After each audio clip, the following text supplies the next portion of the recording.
ஆவி உலகத்தை பற்றி தெரிஞ்சுக்கிறவங்களையும் ஆன்மீக உலகத்தை பற்றி தெரிஞ்சுக்கிறவங்களையும் இந்த உலகம் வித்தியாசமாக தான் பார்க்கும். ஏன்னா ரெண்டுமே கண்ணுக்கு தெரியாது, அமானுஷ்யமாக ஏதோ ஒரு விஷயம் இருக்குது. அதை பற்றி தெரிஞ்சுக்க போகிற நபர்களை பற்றி கொஞ்சம் க்யூரியஸாகவும் இருக்கும், அவங்க என்ன சொல்ல வர்றாங்கன்னு கேட்குற ஆர்வமும் இருக்கும். ஆனால் அந்த வழியில் நம்ம போவோமான்னு கேட்டால் பயங்கரமான ஒரு தயக்கம் தான் இருக்கும். ஆவி உலகத்தை பற்றி தெரிஞ்சுக்கிற நபர்கள் என்ன பண்ணுவாங்க அப்படின்னா, அவங்க அது எந்த மாதிரி ஒரு உலகம், அது எப்படி இருக்குது அப்படிங்கிற அவங்களோட சைக்கிக் எபிலிட்டியை அவங்க இம்ப்ரூவ் பண்ணிக்குவாங்க. இதே ஆன்மீக உலகத்துக்கு போகிறவங்களும் தங்களுடைய சைக்கிக் எபிலிட்டியை இம்ப்ரூவ் பண்ணி தான் அந்த உலகம் எப்படி இருக்குது, தன்னுடைய ஃப்ரீக்வன்சியை ரைஸ் பண்ணி தான் அந்த உலகம் என்னது அப்படிங்கிறத கண்டுபிடிப்பாங்க. அப்போ இரண்டு பேருக்குமான ஒரே ஒரு ஒற்றுமை என்னன்னா அந்த ஸ்பிரிச்சுவாலிட்டிலையும் ஸ்பிரிட் இருக்குங்க. இப்போது இந்த ஸ்பிரிட்டை தெரிஞ்சுக்கிறவங்க ஏதோ ஒரு விதத்தில் ஆன்மீக உலகத்தை அடைவாங்கங்கிறது உண்மை.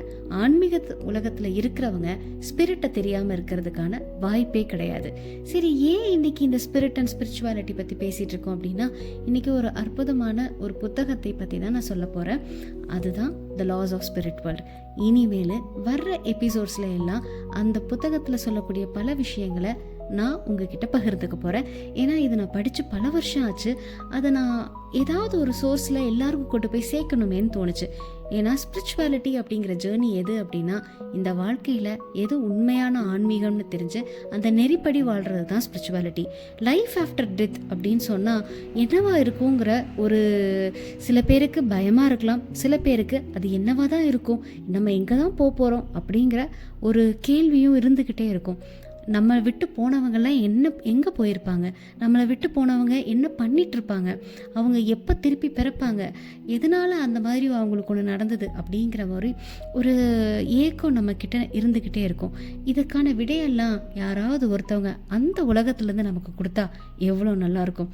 அப்படி தான் இந்த புத்தகத்தில் தன்னுடைய அம்மாவுக்கு அந்த இறந்து போன 2 மகன்கள் மீடியமாக செயல்பட்ட அவங்க அம்மா கிட்டேயே டைரக்டாக இந்த புத்தகத்தில் அவங்க என்னெல்லாம் அங்கே பார்த்தாங்க, இந்த உலகத்தில் என்னெல்லாம் இருக்குது, இதெல்லாம் விட முக்கியமாக நீங்கள் இந்த உலகத்தில் எப்படி வாழணும், எப்படி வாழ்ந்தீங்கன்னா எப்படி உயர்ந்த உலகத்துக்கு நீங்கள் வருவீங்க அப்படிங்கிற பல சூப்பரான விஷயங்களை இந்த புக்கில் கொடுத்துருக்காங்க.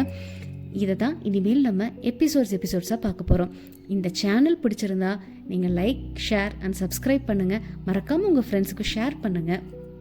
ஏன்னா நம்ம இதை ஷேர் பண்ண இங்கே நம்ம எப்படி வாழணும் அப்படிங்கிறத வேறு உலகத்துலேருந்து சொல்லக்கூடிய விஷயத்தை நம்ம கேட்டு தெரிஞ்சு சூப்பராக வாழ்ந்து நம்ம ஃப்ரெண்ட்ஸையும் நம்ம முன்னேற்றலாம்ல, அதுக்காக தான்.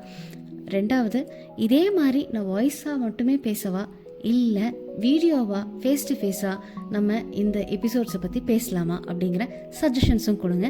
தேங்க்யூ.